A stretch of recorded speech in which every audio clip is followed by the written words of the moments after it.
Hello, हाय, नमस्कार मैत्रिणींनो. पुन्हा एकदा शंभूज क्रिएशन या चॅनलमध्ये तुमचं अगदी मनापासून स्वागत आहे. हे बघा, आपण आज 4 dot blouse with belt cutting करणारी ब्लाऊजची.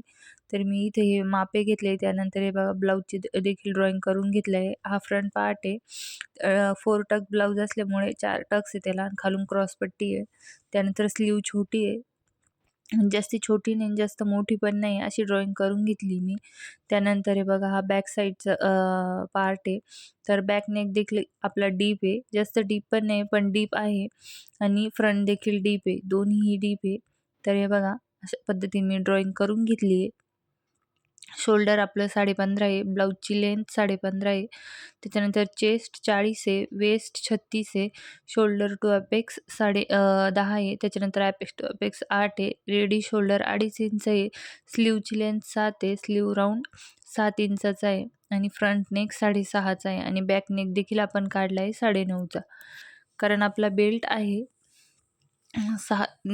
5 ते 6 5.5 ते 6 इंचाचा. त्यामधून आपण म्हणजे आपली ब्लाऊजची लेंथ आहे त्यामधून आपण 15.5 मधून ते 6 इंच मायनस केलं तर 9.5 उरतं.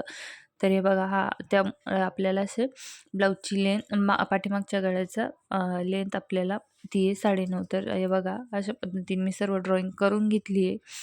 आता तुम्हाला मी इथं कसं केलं दाखवते. हे बघा आपली ब्लाऊजची लेंथ आहे 15.5.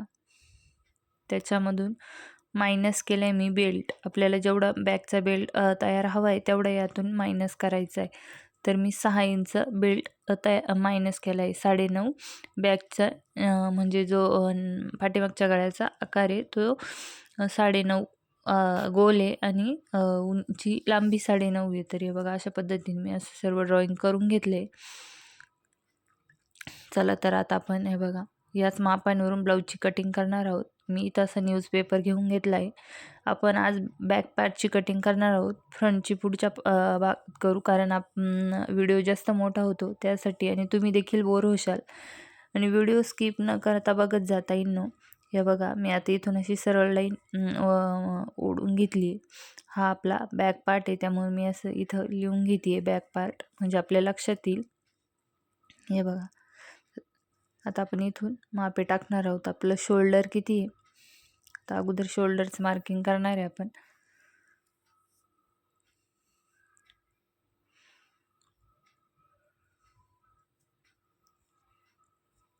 .15 शोल्डर आहे तर त्याला 2नी डिवाइड करायचं म्हणजे भागायचं तर किती येईल 15.5चं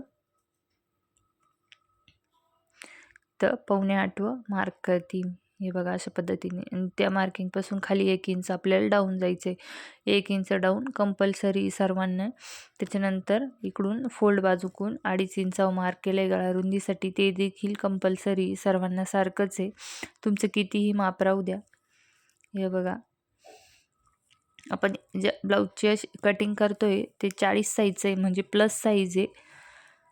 हे बघा आता इथून आपल्याला छातीची चेस्ट लाईनसाठी आर्महोलची कटिंग करावं लागेल. त्या अगोदर आपल्याला बघा डीपने एक फॉर्म्युला आहे.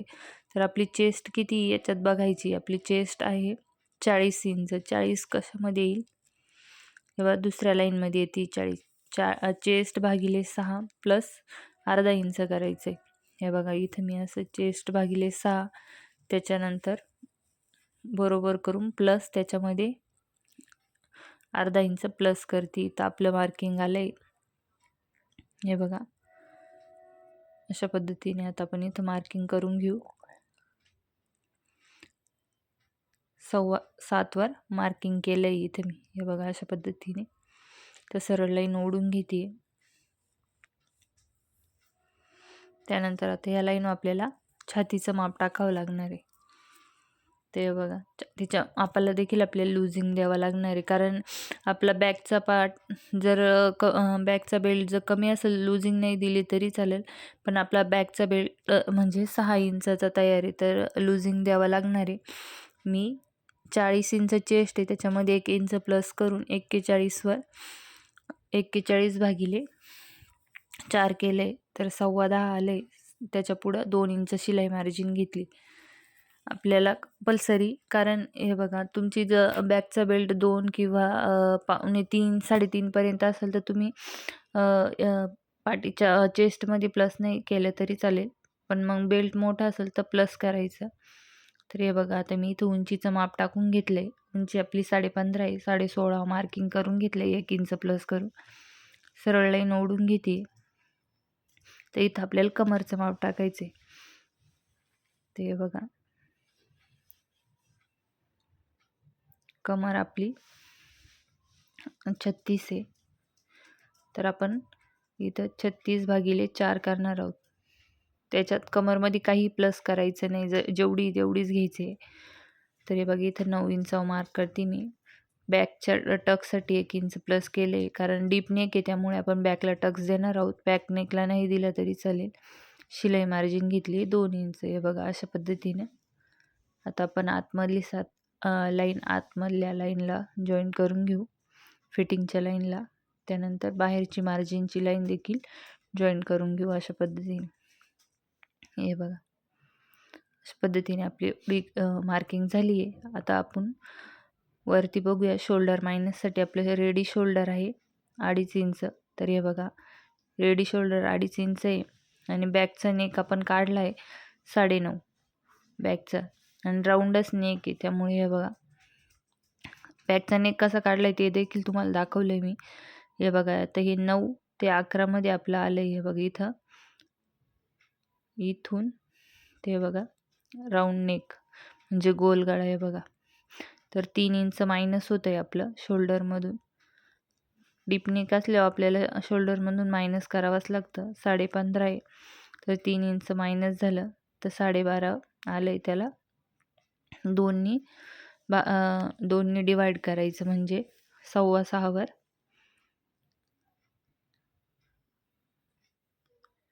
हे बघा इथून 6.25 मार्किंग करायची आपल्याला. छातीच्या लाईनवर देखील 6.25च मार्किंग करणार आहे आपण. हे बघा इथं छातीच्या लाईनवर 6.25 मार्किंग करून घ्यायची. आता आपण सरळ लाईन ओढून घेऊ अशा पद्धतीने. त्यानंतर या लाईन्स आपल्याला सेंटर काढायचं आहे. हे बघा असा टेप ठेवायचा आहे अशा पद्धतीने चेस्ट लाईनपर्यंत, म्हणजे जी आपण छातीची लाईन दिली तिथं सेंटर काढायचं आहे. आणि क्रॉसमध्ये मार्किंग करायचं आहे आपल्याला 6.25 इंचावर, कारण आपली छातीची साईज प्लस आहे म्हणजे जास्त आहे, तर त्यासाठी आपल्याला क्रॉसमध्ये मार्किंग करायचं आहे. हे बघा 6.25 इंचावर मी इथून क्रॉसमध्ये मार्किंग करते. कारण तुमची चेस्ट जर 40च्या आत असेल तर तुम्ही 1 इंचच मार्किंग केलं तरी चालेल, पण मग चेस्ट आपली जास्त आहे तर त्यामुळे मी इथं 6.25 इंचावर मार्किंग करते. हे बघा अशा पद्धतीने आर्म होलने आपण शेप देऊन घेऊ मोंड्याचा अशा पद्धतीने.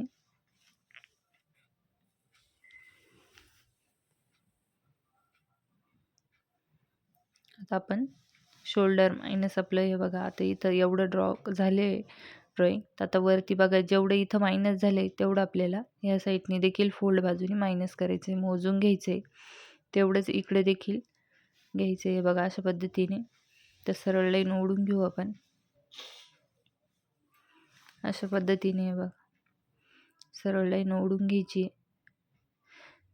त्यानंतर हे बघा आपला गळा जो चेस्ट लाईनच्या खाली जाणार आहे म्हणजे छातीच्या लाईनच्या खाली जाणार आहे, त्यामुळे वरतून आपल्याला 1/2 इंच मायनस करावं लागणार आहे. बघा अशा पद्धतीने 1/2 इंच मी असे मार्क करून घेते. वरतून 1/2 इंच मायनस करते, कारण आपला बॅकचा गळा हा छातीच्या लाईनच्या खाली जाणार आहे, त्यासाठी 1/2 इंच मायनसच करावं लागणार आहे.